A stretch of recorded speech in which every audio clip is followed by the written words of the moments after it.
Meet the Tiger, the most feared monster of World War II.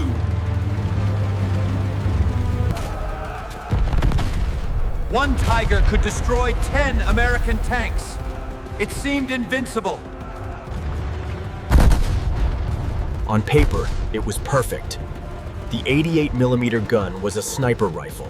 Allied shells just bounced off. Nothing could scratch its thick hide. Hitler ordered them to the Eastern Front. He wanted to crush the Soviet Union.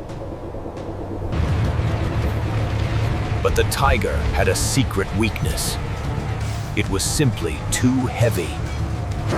57 tons! The engine was too weak to move it! Most bridges couldn't hold it. The ground itself became the enemy. Then, the temperature dropped to 40 below zero, and the nightmare began. Morning came. The engine refused to wake up. The oil had turned into thick, useless glue. The Soviet lines pushed forward. Broken Tigers were left behind like useless metal carcasses. The complex wheels were a disaster. Mud froze between them, locking the tracks like concrete. While they tried to fix it, they were sitting ducks. The enemy hunters were closing in. Turret jammed! The heavy gun wouldn't turn! The delicate gears stripped under the strain! T-34s swarmed them, fast and agile. The heavy Tiger couldn't turn fast enough to aim. Boom! A shell slammed into the tracks. The beast was crippled. Now it was a tomb. The crew bailed out into the snow.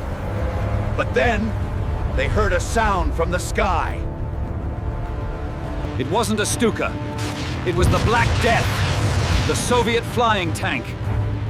The Tiger's front armor was thick, but the top was paper thin. The rockets sliced right through.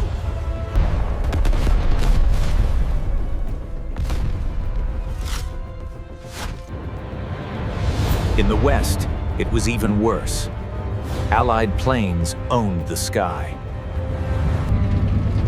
The hunters became the hunted. They had to hide in bushes like frightened animals. If they moved by day, they died. But staying still revealed a new problem.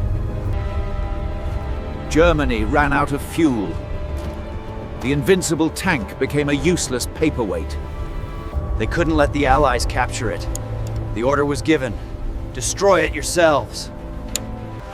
They blew up their own pride. But the ultimate humiliation was still waiting for them. 1 million man-hours, gone in a second. This wasn't just a lost tank. It was a strategic disaster. While Germany handcrafted one masterpiece, the Allies built 10 ugly tractors. The Tiger was over-engineered. Too many parts, too complex. It was a mechanic's nightmare.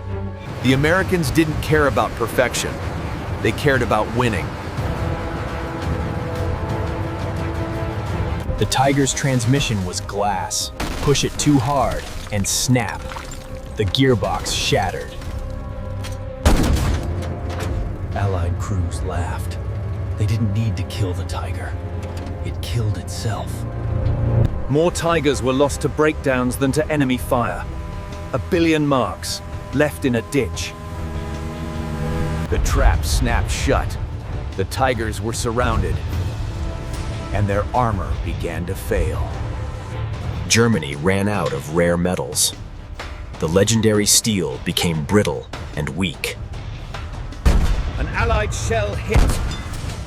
It didn't penetrate, but physics did the killing. Spalling. The shockwave turned the inner wall into a shotgun blast of steel. Outside, the tank looked perfect. Inside, the crew was shredded.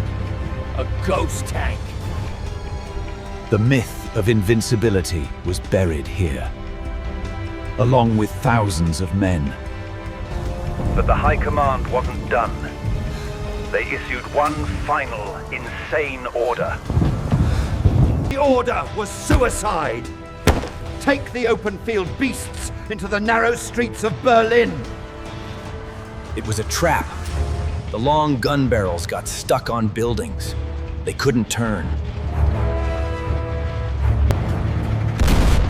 The sniper rifle was useless here. They were blind giants in a maze. The enemy wasn't in front anymore. They were above, on the roofs, in the windows. A cheap rocket launcher cost $10. It destroyed $1 million tank instantly. The streets became a graveyard. The legend burned to ash in the rubble. Even the Western tanks caught up. The British Firefly could finally punch through its armor. It was over. The 1,000-year Reich ended in a pile of scrap metal. The guns fell silent. Historians started counting the cost. And the numbers were shocking. But one secret remained buried in the files. The true kill ratio. Propaganda claimed one Tiger killed 10 Shermans. The real files tell a different story. Money was the real killer. For the cost of one Tiger, the Allies built 10 Shermans. If a Sherman broke, they fixed it in an hour. If a Tiger broke, it took days. German factories were building jewelry. American factories were building hammers. It took years to train a Tiger ace. When he died, his skill died with him. It was a flood of steel. No matter how many you destroyed, more kept coming. The Tiger was technical marvel. But in a total war, it was a strategic failure. History teaches a hard lesson. The best weapon isn't the strongest. It's the most reliable. The monster is dead. But the Tiger left one final, dangerous curse behind. Enter the King Tiger. 70 tons of steel, the ultimate monster, and the ultimate mistake. The King drank 5 gallons of gas just to start the engine. Germany had no gas left. The Allies didn't fear it anymore. They just pushed the scrap metal out of the way. The 1,000-year Reich was melted down. The Invincible Tiger became razor blades and soup cans. Today, it sits in museums. People stare at the thick armor and say, wow. So, was the Tiger actually the worst tank of World War II?